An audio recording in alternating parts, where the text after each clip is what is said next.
অনেকেই অবাক হয়ে আছে ভারত আর পাকিস্তানের মধ্যে হঠাৎ সিজ ফায়ারের কথাটা শুনে। অনেকেই আছে যারা অনেকটা হতাশ, কারণ একটা গোল্ডেন অপরচুনিটি ছিল পাকিস্তানকে প্রপারলি জব্দ করার, প্লাস পাকিস্তান অকুপাইড জম্মু কাশ্মীরকে ফেরত নেওয়ার। ওয়েল, একটু ধৈর্য রাখুন, কারণ বড় কিছু একটা ঘটে গেছে পাকিস্তানে। কিছু একটা আছে যেটা আমাদের থেকে লুকানো হচ্ছে, বা হয়তো কনফার্ম হওয়ার পর পরে আমাদের বলা হবে।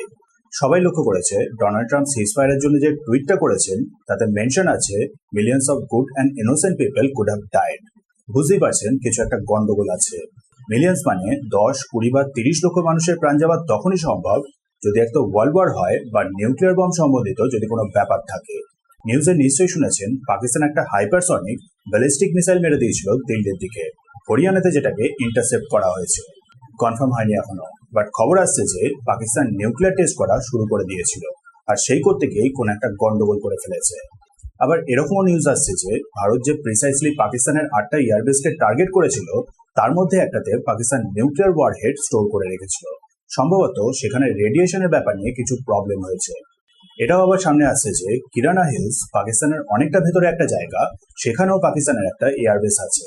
ভারত প্রিসাইসলি ব্রহ্মস দিয়ে সেই জায়গাকেও টার্গেট করেছে, আর সেইখানেই নাকি পাকিস্তান বড়সড় একটা নিউক্লিয়ার ইনস্টলেশন বানিয়ে রেখেছে। বর্তমানে ইউএস এর নিউক্লিয়ার এনার্জি ডিপার্টমেন্টের একটা প্লেন গিয়েও নাকি ল্যান্ড করেছে পাকিস্তানে।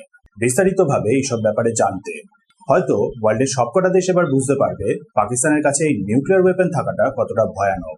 শুধু ভারতের জন্য না, পাকিস্তানের সাধারণ মানুষ, এমনকি গোটা ওয়ার্ল্ডের ক্ষেত্রেও। সব বুঝতেই পারছেন এটা অনেকটা সিরিয়াস ব্যাপার।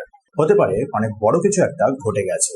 তাই আমাদের এই ব্যাপারে একটু দায়িত্ববান হওয়া উচিত, ধৈর্য ধরা উচিত আমাদের সবাইকে।